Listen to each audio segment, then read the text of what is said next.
नमस्कार दोस्तों, स्वागत है आप सभी लोगों का एक बार फिर से सागर सिविल सर्विसेज के यूट्यूब प्लेटफॉर्म पर। दोस्तों कैसे हैं आप सभी लोग। हम आशा करते हैं कि आप सभी लोग बहुत अच्छे होंगे, स्वस्थ होंगे और बहुत अच्छे तरीके से आप सभी लोग अपने विषयों का रिवीजन कर रहे होंगे। दोस्तों इसी रिवीजन की श्रृंखला में एक बार फिर से मैं मनीष कुमार सागर सिविल सर्विसेज की तरफ से आपके समक्ष उपस्थित हूँ। इस चैनल पर आप सभी लोगों को दिल्ली पुलिस, यूपीएसआई और यूपी पुलिस के लिए जो है सम्मान सीरीज के रूप में जीके जीएस की कक्षाएँ करवाई जा रही हैं और आज इसका जो है प्रैक्टिस सेट नंबर 3 है, विस्तृत व्याख्या के साथ करवाया जाएगा। तो यहाँ पर इसकी जो पीडीएफ होगी वो आपको टेलीग्राम ग्रुप पर मिल जाएगी। लिंक हमने डिस्क्रिप्शन बॉक्स में डाल दिया है, वहाँ से जाकर के आप चीज़ों को जो डाउनलोड करके रिवाइज़ कर सकते हैं। ठीक है दोस्तों, अगर आप पहली बार विजिट कर रहे हैं चैनल पर तो सब्सक्राइब जरूर कर लीजिएगा, क्योंकि जो भी सारी सूचनाएं आप सभी लोगों के लिए अपलोड की जाएँ आप उनसे वंचित न रहें, समय रहते सारी चीज़ों को अच्छे से देख पाएँ। ठीक है, चलिए आज की अपनी क्लास की शुरुआत करते हैं। दोस्तों आप सभी लोगों को ये कक्षाएँ कैसी लग रही हैं, एक बार अपना फीडबैक ज़रूर दीजिएगा। ठीक है, चलिए हमारा पहला सवाल है आज का, सरकार के संसदीय स्वरूप का दूसरा नाम निम्नलिखित में से कौन सा नहीं है। बताइए, सरकार का जो संसदीय स्वरूप होता है उसके कई सारे अन्य नाम होते हैं, लेकिन उनमें से कौन सा नाम है जो उसको नहीं दिया जा सकता। बताइए, राजशाही शासन, वेस्टमिंस्टर मॉडल, मंत्रिमंडल या कैबिनेट सरकार या उत्तरदायी शासन। बताइए।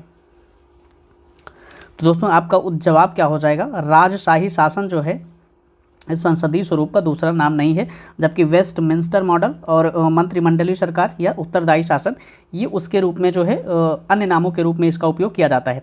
अच्छा, वेस्टमिंस्टर मॉडल का जो है विकास कहाँ पर हुआ, तो यूनाइटेड किंगडम में हुआ, यूके में हुआ है।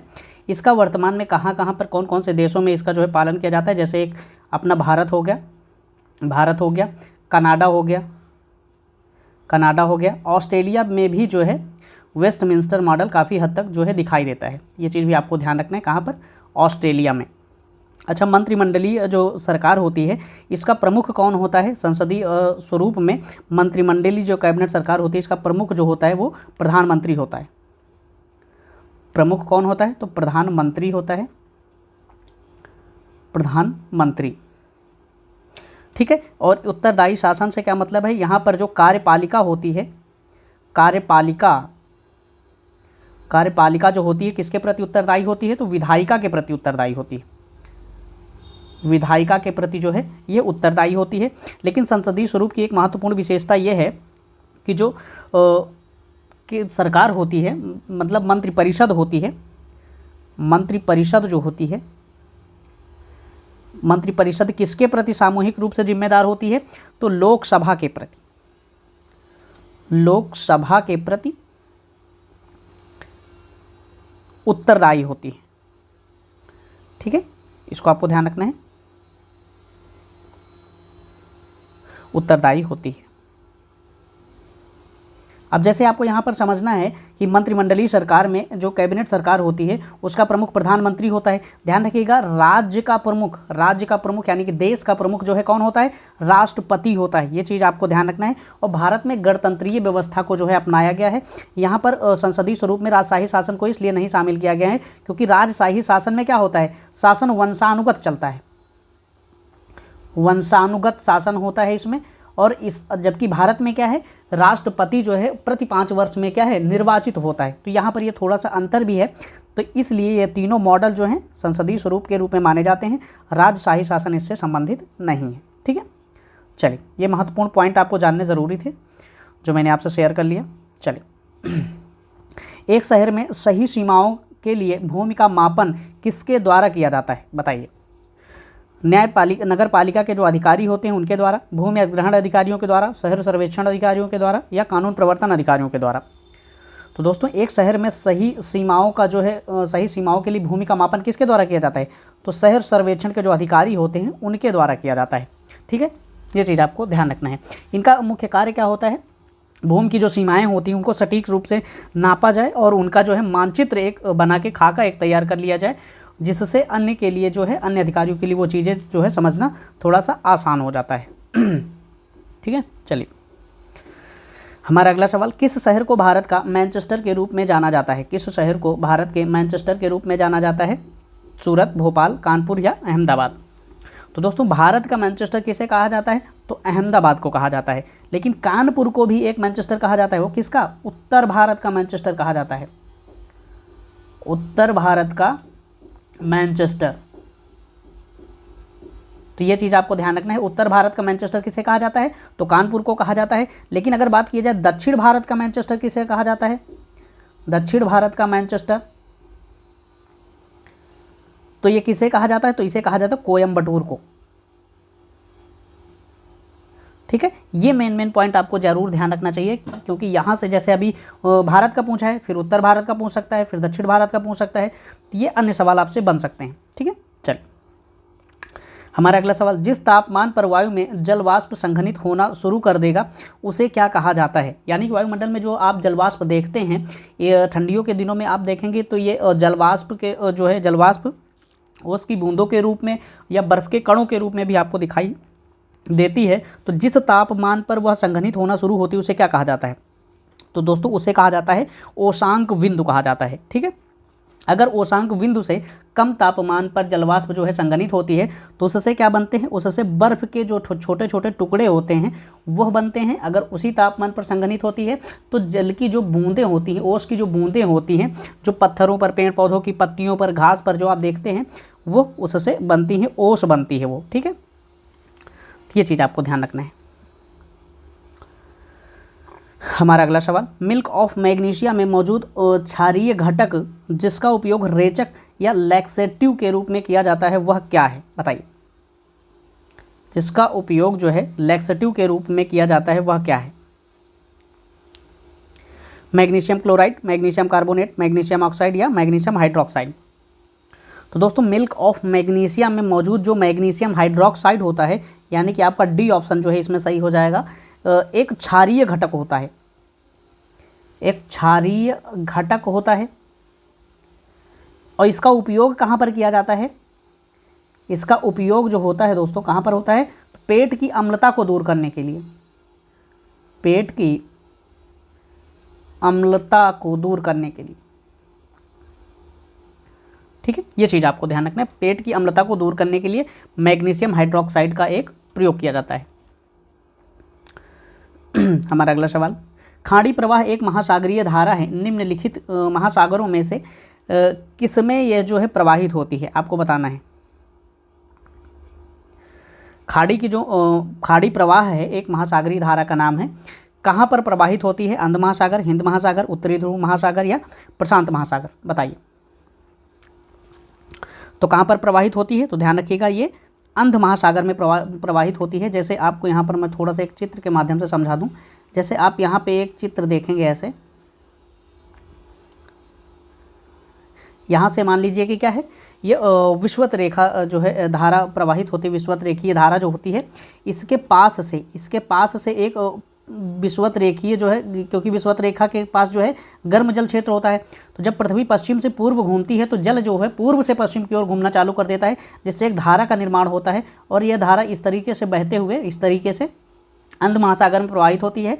यहाँ पर एक है मैक्सिको की खाड़ी, मैक्सिको की खाड़ी है यहाँ पर, और मैक्सिको की खाड़ी में लगभग 20 डिग्री उत्तरी अक्षांश की ओर, क्योंकि उत्तरी अक्षांश की ओर जब धारा प्रवाहित होती है तो मैक्सिको की खाड़ी से जब प्रवाहित होती है तो ध्यान रखिएगा ये गर्म जल धारा है, एक प्रकार की यह क्या है, गर्म जल धारा होती है।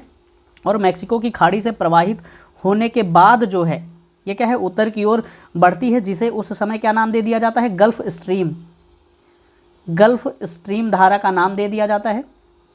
यह एक प्रकार की जो है खाड़ी प्रवाह, क्योंकि ये खाड़ी से बह रही है इसलिए इसको क्या कहा जाता है, खाड़ी प्रवाह भी कहा जाता है, लेकिन आगे इसका नाम जो है गल्फ स्ट्रीम हो जाता है। आपसे सवाल ये बन सकता है खाड़ी प्रवाह धारा का निम्नलिखित में से नाम क्या है, अन्य नाम क्या है, तो आप क्या बताएंगे, गल्फ स्ट्रीम धारा। ठीक है, ये चीज़ आपको ध्यान रखना है।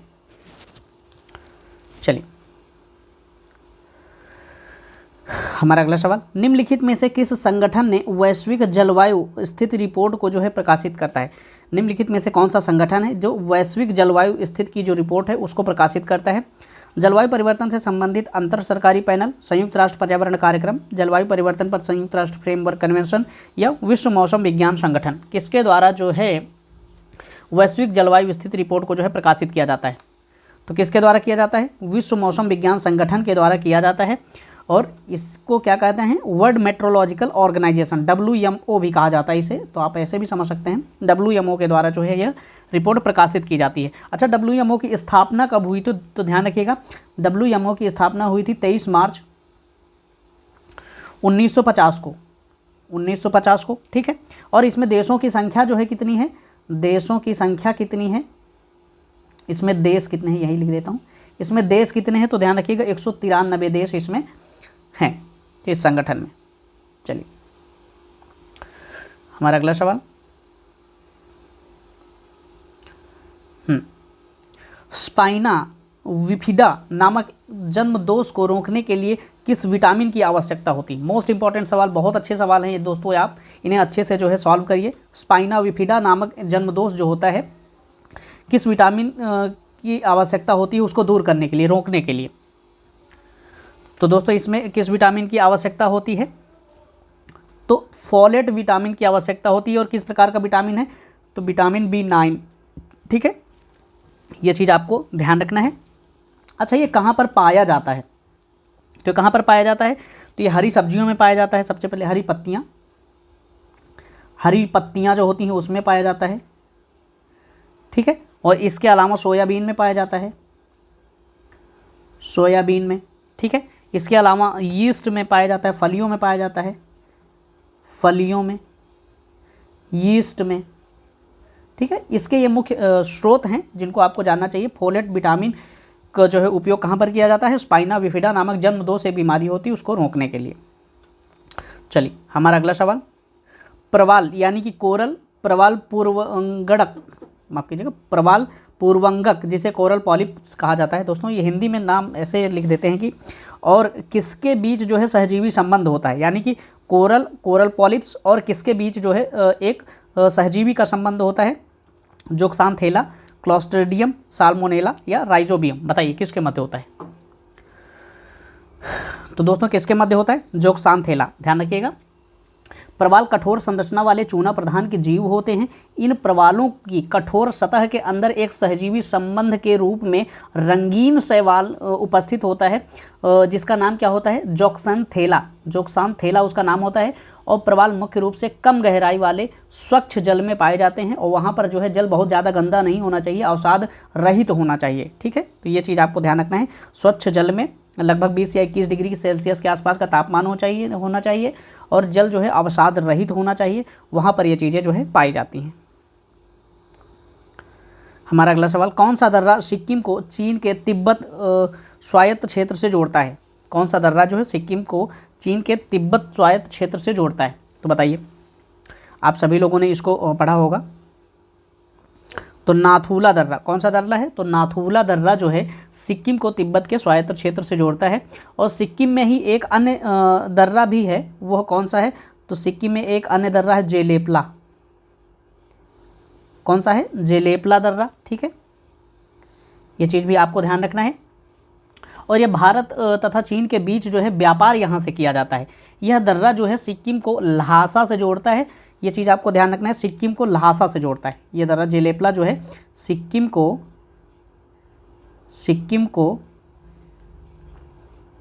ल्हासा से जोड़ता है, ठीक है। सिक्किम को ल्हासा से जोड़ता है। ध्यान रखिएगा, सिक्किम में ही एक महत्वपूर्ण घाटी पाई जाती है जिसका नाम है चुम्बी घाटी। ये भी आपको ध्यान रखना है, ये भी सवाल कई बार पूछा गया है। चुम्बी घाटी कहाँ पर है, तो सिक्किम में है, ठीक है। चलिए अच्छा, अघील दर्रा कहाँ पर है, तो ये लद्दाख के क्षेत्र में पाया जाता है, अफगानिस्तान की सीमा के पास, लद्दाख के क्षेत्र में, लद्दाख केंद्र शासित प्रदेश में, ठीक है। जोजिला दर्रा कहाँ पर है, बताइए। जोजिला और चांगला आपको बताना है ये कहाँ पर पाए जाते हैं। फिजी द्वीप समूह किसका अंश है, बताइए। फिजी द्वीप समूह जो है किसका अंश है, तो किसका अंश है, तो फिजी द्वीप समूह जो मेलानेशिया का अंश है। प्रशांत महासागर में एक द्वीपों का जो है समूह है। ऑस्ट्रेलिया के पूर्वी क्षेत्र में जो है ये आपको देखने को मिल सकते हैं और यह ऑस्ट्रेलिया महाद्वीप का एक अंश भी माना जाता है। फिजी द्वीप जो है ऑस्ट्रेलिया महाद्वीप का एक अंश है और यह मेलानेशिया द्वीप समूह का एक जो है ग्रुप है, वहाँ पर इसका जो है कुछ क्षेत्र इसके उस द्वीप के अंतर्गत आते हैं, ठीक है। अच्छा, इसकी राजधानी क्या है, फिजी द्वीप समूह की यहाँ पर आपको राजधानी भी ध्यान रखना है। इसकी राजधानी क्या है, राजधानी, क्योंकि आपकी परीक्षा में ये सब बहुत ज़्यादा पूछा जाता है। राजधानी है इसकी सुआ, ठीक है। अच्छा, यहाँ की मुद्रा क्या है, मुद्रा क्या है, तो यहाँ की मुद्रा है दोस्तों फिजी डॉलर, फिजी डॉलर, ठीक है, ये चीज़ आपको ध्यान रखना है। हमारा एक अन्य अगला सवाल, स्वच्छ ऊर्जा प्रौद्योगिकियों के लिए अनुसंधान में सहायता और परिनियोजन द्वारा समावेशी कार्बन वृद्धि में तेजी से कमी करने के लिए जो है कौन सी एक पार्टनरशिप की गई थी, कौन सी एक जो है योजना चलाई गई थी, जिसको जो है भारत और संयुक्त राज्य अमेरिका ने 2009 में शुरू किया था? बताइए। एक बार और फिर से पढ़ देता हूँ। स्वच्छ ऊर्जा प्रौद्योगिकियों के अनुसंधान में सहायता और परिनियोजन द्वारा समावेशी कार्बन वृद्धि में तेजी से कमी करने के लिए भारत और संयुक्त राज्य अमेरिका के द्वारा 2009 में कौन सी योजना को जो है शुरू किया गया था? US India strategic energy partnership, hydrogen task force, partnership to advance clean energy, या सौर डेकाथलॉन? बताइए क्या हो जाएगा इसका उत्तर। तो दोस्तों वो कौन सी योजना है? Partnership to advance clean energy, PACE जो है योजना भारत और अमेरिका के बीच चलाई गई थी 2009 में। आपसे ये भी सवाल पूछा जा सकता है, पेस योजना जो है किनके मध्य है? भारत और संयुक्त राज्य अमेरिका के मध्य। कब शुरू की गई थी? तो 2009 में शुरू की गई थी। ठीक है, एक कार्बन वृद्धि, जो कार्बन के उत्सर्जन होता है उसमें कमी करने के लिए और समावेशी वृद्धि के लिए जो है इसको निर्मित किया गया था।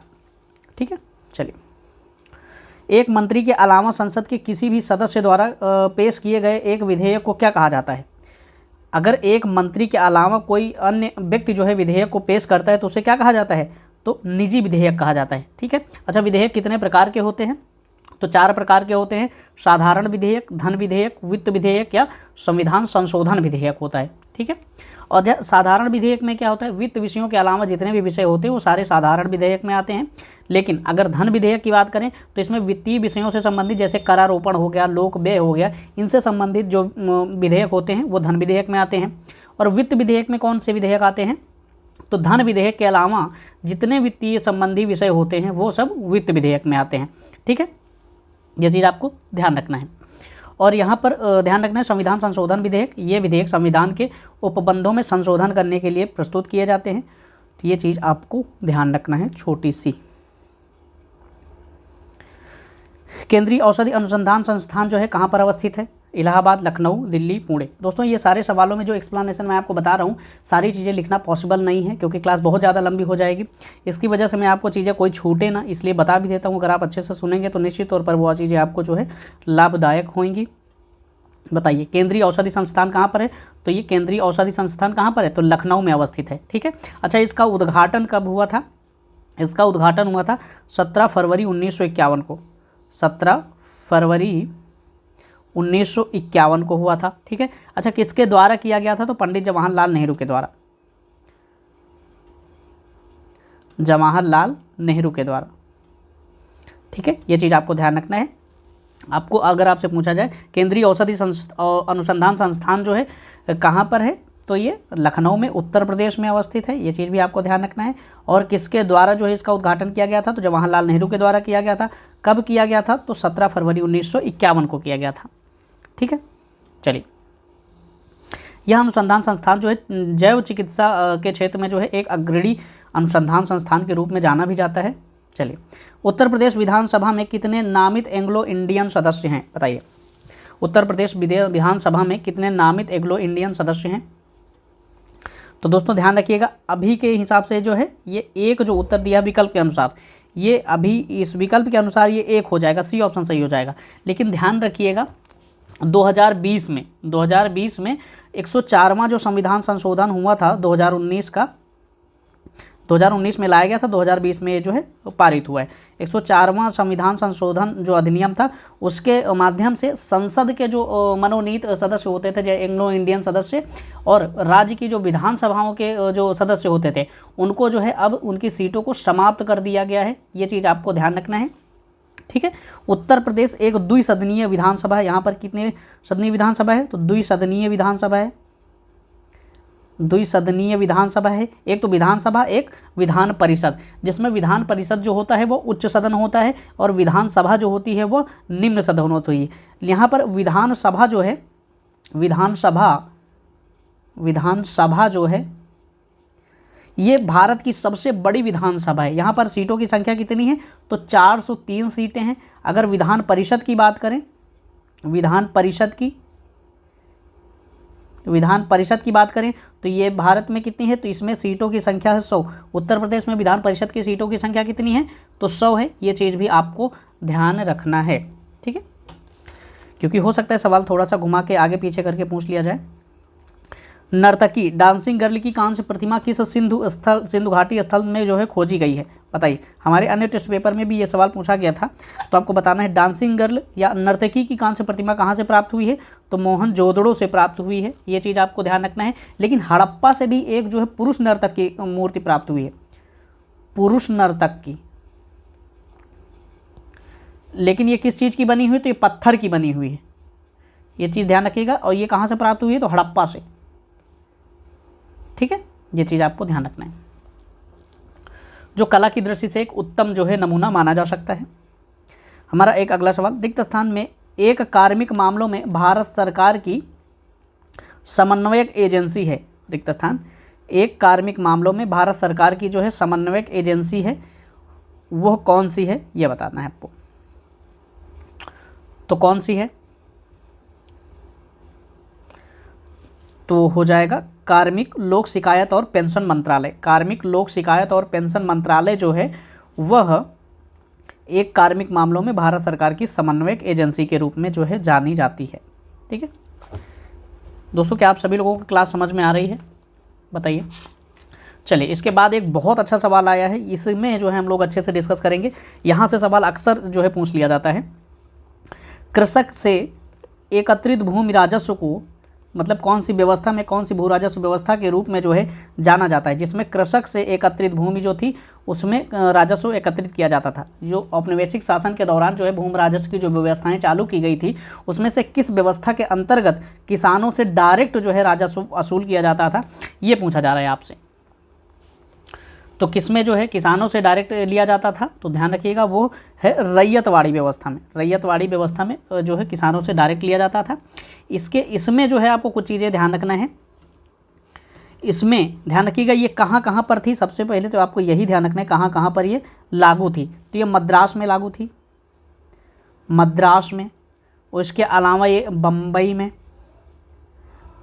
में, ठीक है, पूर्वी बंगाल में, पूर्वी बंगाल के क्षेत्र में, ठीक है, यहाँ पर जो है लागू थी। और असम के कुर्ग में भी ये जो है लागू थी। और पूरी भू राजस्व व्यवस्था का 51% जो है रैयतवाड़ी व्यवस्था जो है लागू थी। ये चीज़ आपको ध्यान रखना है।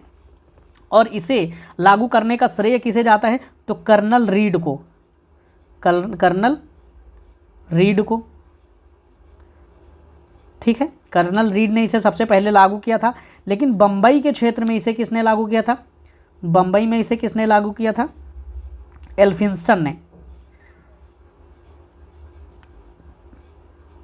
तो यह चीज़ आपको ध्यान रखना है, एल्फिंस्टन ने कहाँ पर, बम्बई प्रांत में जो है इसको लागू किया था।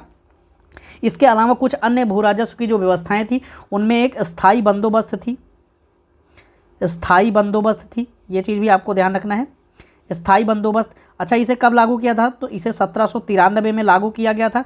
किसके द्वारा लागू किया गया था, तो कॉर्नवालिस के द्वारा लागू किया गया था, कॉर्नवालिस के द्वारा, ठीक है। ये चीज़ आपको ध्यान रखना है। और यह पूरी व्यवस्था के 19% भूभाग पर जो है लागू थी, ठीक है।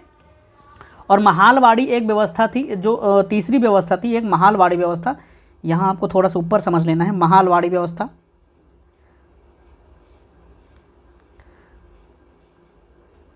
महालवाड़ी, ठीक है। ये पूरी व्यवस्था के कितने प्रतिशत भाग पर थी, तो 30% भाग पर थी, ठीक है। इसको लागू करने का श्रेय किसे जाता है, तो हाल्ट मैकेंजी को जाता है, हाल्ट मैकेंजी को। अच्छा, कहाँ कहाँ पर लागू थी ये व्यवस्था, तो ध्यान रखिएगा कहाँ पर, आगरा में थी, आगरा में थी। इसके अलावा मध्य प्रदेश में थी, मध्य प्रदेश में थी, पंजाब के क्षेत्र में थी, पंजाब के क्षेत्र में थी। तो ये महत्वपूर्ण यहाँ के जो सारे फैक्ट थे, इस सवाल से आप सभी लोगों ने अच्छे से कवर कर लिया है। उम्मीद करता हूँ कि यहाँ से कोई भी सवाल पूछा जाएगा तो आप जो है उसे अच्छे से डील कर पाएंगे, ठीक है। चलिए, जहाँ पर दोस्तों एक्सप्लेनेशन की ज़्यादा ज़रूरत होगी वहाँ मैं बिल्कुल आपको एक्सप्लेनेशन दे दूंगा, आपको चिंता करने की ज़रूरत नहीं है। 1947 में न्यायिक सक्रियतावाद शब्द पद किसने जो है गढ़ा था। न्यायिक सक्रियतावाद, जुडिशियल एक्टिविज्म, आपने देखा होगा कई बार चर्चा में रहता है। तो इस शब्द को किसने गढ़ा था, आपसे ये पूछा जा रहा है। तो किसने गढ़ा था, तो आर्थर श्लेसिंगर जूनियर ने गढ़ा था। कब, 1947 में। ठीक है, ये चीज़ आपको ध्यान रखना है। अवैध व्यवसाय से अर्जित लाभ जो है किसके अंतर्गत आता है, क्या अन्य आय के रूप में माना जाता है, कि कर मुक्त होता है, कि कर अधिकारियों द्वारा नज़रअंदाज कर दिया जाता है, कि कर योग्य होता है। दोस्तों, अवैध व्यवसाय से जो अर्जित लाभ होता है वह किस में आता है, तो कर योग्य होता है, यानी कि उस पर कर आपको देना होता है। आयकर अधिनियम 1961 की धारा 224 यानी कि 224 के तहत जो है इसे समावेशित किया गया है कि अवैध जो भी आपका व्यवसाय है उससे अर्जित आप जो भी लाभ कर रहे हैं उस पर आपको टैक्स देना पड़ेगा। ठीक है, चलिए, इनमें से कौन सा कर बचत निवेश नहीं है, इनमें से कौन सा कर है जो बचत निवेश नहीं है। इक्विटी शेयर में निवेश, राष्ट्रीय बचत प्रमाण पत्र, कर्मचारी भविष्य निधि या जीवन बीमा किस्त। कौन सा कर है जो बचत निवेश नहीं है, तो इसमें कौन सा है, तो इक्विटी शेयर में जब आप निवेश करेंगे तो उसमें बचत निवेश नहीं माना जाएगा उसे, क्योंकि इक्विटी शेयर को क्या कहा जाता है, साधारण भाषा में ऑर्डिनरी शेयर भी कहा जाता है। इसको अगर एक अन्य नाम से जानने बता दूं मैं आपको, ऑर्डिनरी शेयर, ऑर्डिनरी शेयर। ठीक है, ऑर्डिनरी शेयर भी कहा जाता है। इससे किसी कंपनी में जो है अमुक अंश की हिस्सेदारी होती है। अगर कोई व्यक्ति शेयर खरीदता है तो किसी कंपनी में उसकी एक हिस्सेदारी होती है, और इक्विटी शेयर धारक जो है कंपनी की लाभ हानि में शेयर की संख्या के अनुपात में जो है व्यवसायिक धारक होता है। यानी कि कोई व्यक्ति जो शेयर खरीदता है किसी कंपनी में, अगर उसको लाभ होता है तो हानि होती है, तो वह उसका जो है भागीदार होगा। अगर लाभ होगा तो लाभ कमाएगा, हानि होगी तो हानि होगी उसको भी। ठीक है, उसी अनुपात में जो है यह उसमें शेयर धारक होता है, यानी कि उससे वह जुड़ा होता है। जैसे किसी व्यक्ति ने जो है 100% की कंपनी मान लीजिए उसको, अगर उसने 25% के शेयर खरीद रखे हैं तो उसकी हिस्सेदारी कितनी हो गई, 25% की हिस्सेदारी हो गई। ये चीज़ आपको समझना था। चलिए, 2001 से 2011 के दशक के दौरान जनसंख्या की औसत वृद्धि दर कितनी थी, बताइए। 2001 से 2011 के बीच जनसंख्या की औसत वृद्धि दर कितनी थी, तो वो थी 17.64%। ये चीज़ आपको ध्यान रखना है। और वर्तमान में कितनी है, वर्तमान में ध्यान रखिएगा कितनी है, 17.7%। ये भी लगभग वही है, 17.7% के आसपास, और लगभग वही। अगर वार्षिक वृद्धि की बात करें, वार्षिक वृद्धि दर कितनी है, तो वो कितनी है, 1.64%। ये वार्षिक वृद्धि है जनसंख्या वृद्धि की। ठीक है, चलिए, भारतीय प्रौद्योगिकी संस्थान कानपुर की स्थापना किस वर्ष हुई थी। आईआईटी कानपुर जो है उसकी स्थापना किस वर्ष हुई थी, ये आपको बताना है। तो इसकी स्थापना कब हुई थी, तो 1959 में हुई थी। कब हुई थी, 1959 में हुई थी। इसका उद्देश्य क्या है, सार्थक शिक्षा प्रदान करना, उच्च स्तर का जो शोध होता है और तकनीकी जो नवाचार है उसको जो है नेतृत्व प्रदान करने के लिए इसको जो है स्थापित किया गया था। ठीक है, हमारा अगला सवाल, राज्य मानवाधिकार आयोग के अध्यक्ष और सदस्यों की नियुक्ति कौन करता है। तो दोस्तों, राज्य मानवाधिकार आयोग के अध्यक्ष और सदस्यों की नियुक्ति कौन करता है, तो भारत वो राज्य के राज्यपाल के द्वारा किया जाता है इसे। ठीक है, और उत्तर प्रदेश में वर्तमान में जो इसके मानवाधिकार आयोग के अध्यक्ष हैं उनका नाम भी आपको ध्यान रखना है, जस्टिस बालकृष्ण नारायणन। जस्टिस बालकृष्ण नारायण। ये सवाल अक्सर जो है पूछ लिए जाते हैं। ठीक है, चलिए, शब्द प्रतिभूतिकरण किस विचारधारा से संबंधित है। शब्द प्रतिभूतिकरण जो है किस विचारधारा से संबंधित है, तो किससे संबंधित है, तो ये कोपेनहेगन विचारधारा से संबंधित है शब्द प्रतिभूतिकरण। हमारा अगला सवाल, भारत के संविधान का अनुच्छेद 324 किससे संबंधित है। भारत के संविधान का अनुच्छेद 324 किससे संबंधित है, तो दोस्तों किससे संबंधित है अनुच्छेद 324, तो वो भारत के निर्वाचन आयोग से संबंधित। अभी जो है बिहार में चुनाव हुआ है, हर कई जगह चुनाव हो रहे हैं, तो यहाँ पर ये निर्वाचन आयोग जो है काफ़ी महत्वपूर्ण हो जाता है। यह टॉपिक, इसको आपको अच्छे से तैयार कर लेना है। ठीक है, अगर बात करें तो वित्त आयोग जो है किस अनुच्छेद में है, तो वित्त आयोग जो है अनुच्छेद 280 में है। ठीक है, संघ लोक सेवा आयोग किस अनुच्छेद में है, तो संघ लोक सेवा आयोग 315 में है। ये चीज़ आपको ध्यान रखना है। अगर भारत के नियंत्रक एवं महालेखा परीक्षक की बात किया जाए तो ये किस अनुच्छेद में है? तो आर्टिकल नंबर 148 में है। भारत के नियंत्रक और महालेखा परीक्षक किस में आते हैं? तो अनुच्छेद नंबर 148 में होते हैं। अगर बात किया जाए महान्यायवादी की तो किस में आते हैं? तो वो अनुच्छेद 76 में आते हैं। ये चीज़ आपको ध्यान रखना है, ठीक है। चलिए हमारा अगला सवाल, राज्य पिछड़ा वर्ग आयोग की स्थापना कब हुई थी? राज्य पिछड़ा वर्ग आयोग की स्थापना जो है कब हुई थी? तो ध्यान रखिएगा, कब हुई थी? तो 1993 में। कब हुई थी? तो 1993 में। बी ऑप्शन आपका जो है सही हो जाएगा। और 2017 में जो है 123वां संविधान संशोधन विधेयक जो संसद में पेश किया गया था, ताकि पिछड़े वर्गों के हितों को अधिक प्रभावी ढंग से जो है संरक्षित किया जा सके, ठीक है। स्थापना आपसे पूछी गई थी, आपने बता दिया। अच्छा, OTT प्लेटफॉर्म इंटरनेट के माध्यम से दर्शकों को सीधे पेश की जाने वाली स्ट्रीमिंग मीडिया सेवा का संक्षिप्त रूप है, यानी कि OTT का फुल फॉर्म आपसे पूछा गया है। बताइए OTT का फुल फॉर्म क्या होगा? क्या हो जाएगा? तो क्या हो जाएगा? ओवर द टॉप, ठीक है। ओवर द टॉप ये क्या होता है दोस्तों? ये लोगों की जो डिमांड होती है विभिन्न ऐप्स के माध्यम से जो है OTT प्लेटफॉर्म पर जो है जैसे सामग्री लोग देखना चाहते हैं, चाहे से वीडियो हो, ऑडियो हो, उनको जो है लोगों की डिमांड पर जो है उसको सप्लाई किया जाता है, उसको उपस्थित करवाया जाता है। यही OTT प्लेटफॉर्म की जो है खास बात होती है, ठीक है। चलिए, और कंटेंट होस्टिंग प्लेटफॉर्म के रूप में जो है इसको जाना भी जाता है। चलिए, GST परिषद में केंद्र सरकार के वोट की भारिता का वेटेज क्या है? यानी कि GST जो परिषद है जिसका उल्लेख भारतीय संविधान के अनुच्छेद किसमें है? तो अनुच्छेद 279A में किया गया है। तो ये एक संवैधानिक संस्था है, ये चीज़ भी आपको ध्यान रखना है, GST परिषद। और इसमें केंद्र सरकार की जो वोट की भारिता है वह कितनी है? कुल मतों का कितना है? 1/3, कुल मतों का 3/4, कुल मतों का आधा, कुल मतों का 2/3। बताइए। तो दोस्तों केंद्र सरकार की जो भारिता है कुल मतों का, ध्यान रखिएगा, कुल मतों का कितना है? तो वह 1/3 है, कुल मतों का 1/3 है। इसके अलावा राज्य सरकार की जो वोटों की भारिता है वह 2/3 है, कुल मतों का 2/3। ये राज्य सरकारों का है, राज्य सरकारों का है, ठीक है। ये चीज़ आपको ध्यान रखना है। और GST परिषद जो है वस्तु और सेवा कर से संबंधित जो मुद्दे होते हैं उन पर केंद्र सरकार और राज्य सरकार को सिफारिश देने के लिए जो है ये बनाई गई है, ठीक है। चलिए हमारा अगला सवाल, एक कार्य को रद्द कर फिर पूर्व स्थिति प्राप्त करने के लिए MS वर्ड में किस शॉर्टकट की का उपयोग किया जाता है? यानी कि पहले किसी कार्य को रद्द कर दिया जाता है, फिर पूर्व स्थिति में लाने के लिए किस शॉर्ट की का जो है उपयोग किया जाता है, ये आपसे पूछा गया है।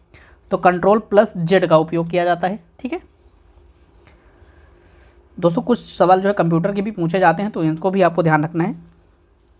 भारत के संविधान के अनुच्छेद 30 का शीर्षक क्या है? यानी कि भारत का संविधान जो अनुच्छेद 30 है उसमें किस चीज़ का जो है जिक्र किया गया है? बताइए। तो किसका जिक्र किया गया है? शैक्षणिक संस्थानों की स्थापना, प्रशासन करने के लिए जो अल्पसंख्यकों के अधिकार होते हैं उसके बारे में अनुच्छेद 30 में बात किया गया है। लेकिन अनुच्छेद 29 में जो है किसका जिक्र किया गया है? तो अनुच्छेद 29 में अल्पसंख्यक वर्गों के हितों के संरक्षण के बारे में है। अगर बात करें 29 में, तो अल्पसंख्यक जो वर्ग होते हैं, अल्पसंख्यक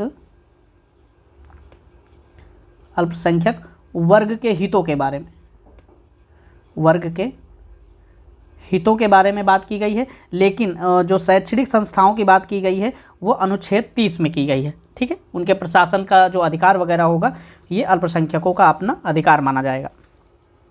चलिए, दूध शर्करा को किस रूप में भी संदर्भित किया जाता है? यानी कि दूध की जो शर्करा होती है, दूध में जो शर्करा मिली होती है उसको किस रूप में जाना जाता है? तो दूध में कौन सी शर्करा होती है? तो लैक्टोज शर्करा होती है, ठीक है।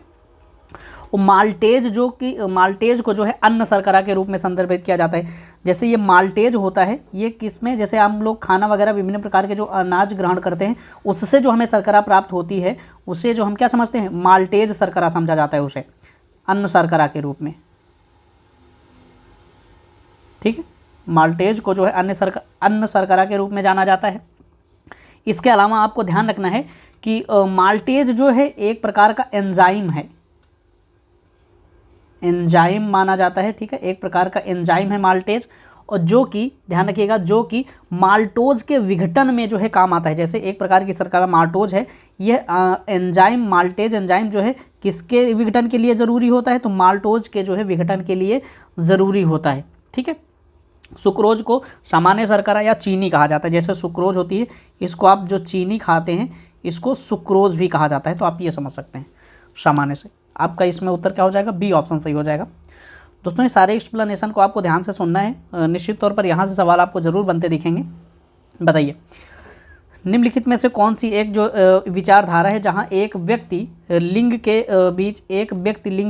बीच अंतर नहीं देखना चाहता है, यानी कि एक ऐसी विचारधारा जहाँ पर चाहे पुरुष हो चाहे महिला हो, उनके लिंग के आधार पर वहाँ किसी प्रकार का विभेद नहीं देखा जाता है, वो कौन सी जो है विचारधारा है, तो वो कौन सी विचारधारा है, तो लिंग अंधता, ठीक है, लिंग अंधता, ये चीज़ ध्यान रखना, मोस्ट इंपॉर्टेंट सवाल, थोड़ा सा अलग है, यूनिक सवाल है। लिंग अंधता एक ऐसी विचारधारा है जहां व्यक्तियों के मध्य लिंग के आधार पर भेदभाव नहीं किया जाता है। जैसे समान कार्य के लिए समान वेतन देना, मातृत्व अवकाश पितृत्व अवकाश से अधिक नहीं होना चाहिए, यानी कि जितना अवकाश माता को दिया जाता है मातृत्व अवकाश के दौरान, और उतना ही अवकाश जो है पिता को भी दिया जाना चाहिए, पुरुष को जो है उससे कम नहीं दिया जाना चाहिए। ऐसी बातें जो है इसमें देखने को मिलती हैं। वे आवेशित कण जिनका प्रवाह एक निश्चित दिशा में विद्युत धारा के निर्माण करता है क्या कहलाता है, बताइए। वे आवेशित कण जिनका प्रवाह एक निश्चित दिशा में विद्युत धारा के निर्माण करता है वह क्या कहलाता है, तो क्या कहलाता है, बताइए। तो क्या कहलाएगा, तो धारावाहक कहलाएगा, क्योंकि वो जो आवेशित कण हैं धारा के प्रवाह को एक निश्चित दिशा में आगे बढ़ाने का कार्य करते हैं, ठीक है। हमारा अगला सवाल, भारत सरकार के वर्तमान राष्ट्रीय साइबर सुरक्षा समन्वयक कौन है। भारत सरकार के वर्तमान में राष्ट्रीय साइबर सुरक्षा समन्वयक कौन है, बताइए। क्या हो जाएगा इसका उत्तर, तो कौन हो जाएंगे, लेफ्टिनेंट जनरल एमयू नायर, ठीक है, लेफ्टिनेंट जनरल एमयू नायर जो है भारत के राष्ट्रीय साइबर सुरक्षा समन्वयक हैं, ठीक है। और ये तीसरे नंबर के हैं, ध्यान रखिएगा ये तीसरे नंबर के हैं। और इसके पहले जो थे लेफ्टिनेंट जनरल पंत थे, और इसके जो पहले प्रमुख थे वो गुलशन राय थे, पहले गुलशन राय फिर जनरल पंत, फिर उसके बाद ये जो है एमयू नायर, ठीक है, ये चीज़ आपको ध्यान रखना है। चलिए हमारा अगला सवाल, भारतीय संविधान का कौन सा अनुच्छेद बच्चों को खतरनाक कार्यों में लगाने का निषेध करता है, बताइए। भारतीय संविधान का कौन सा अनुच्छेद जो है बच्चों को जो खतरनाक उद्योग होते हैं उनमें लगाने से निषेध करता है, तो कौन सा अनुच्छेद है, तो वो अनुच्छेद 24 है, ठीक है, बाल शोषण से संबंधित है ये। अच्छा, बेगारी प्रथा की बात किसमें की गई है, बेगारी जो प्रथा होती है, बेगारी प्रथा तो किसमें है, अनुच्छेद 23 में, अनुच्छेद 23 में जो है इसका जिक्र किया गया है, यानी कि जब व्यक्ति को काम के बदले जो है उचित मेहनताना नहीं दिया जाता है तो उसे बेगारी प्रथा कहा जाता है, ठीक है। चलिए हमारा अगला सवाल, निम्नलिखित में से किसे पुलिस अधिनियम 1861 की धारा 7 के द्वारा अधीनस्थ रैंक के किसी भी पुलिस अधिकारी को बर्खास्त करने, निलंबित करने या कम करने की अनुमति नहीं देती, बताइए। कौन से रैंक का जो अधिकारी है पुलिस अधिनियम 1861 की धारा 7 के अनुसार अधीनस्थ, उससे अधीनस्थ के जो रैंक के अधिकारी होंगे, जो पुलिस होंगे, उनको बर्खास्त करने, निलंबित करने की जो है अनुमति नहीं देती है, बताइए। कौन से रैंक के अधिकारी हैं, ये हो जाएंगे दोस्तों पुलिस निरीक्षक, ठीक है। पुलिस निरीक्षक जो होता है अपने नीचे के अधिकारियों को बर्खास्त नहीं कर सकता है और उन्हें निलंबित भी नहीं कर सकता है, और उनकी जो अवधि है उसको कम भी नहीं कर सकता है, ठीक है। चलिए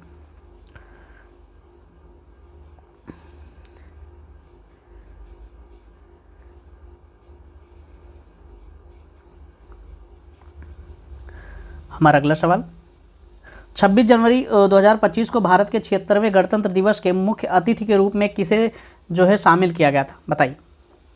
किस देश के जो राष्ट्रपति हैं उनको जो है शामिल किया गया था, तो किसको शामिल किया गया था, तो वो थे, ध्यान रखिएगा, वो इंडोनेशिया के राष्ट्रपति थे जिनको शामिल किया गया था 76वें गणतंत्र दिवस में। इनका नाम क्या था ये भी आपको ध्यान रखना है, प्रबोवो सुबियांतो,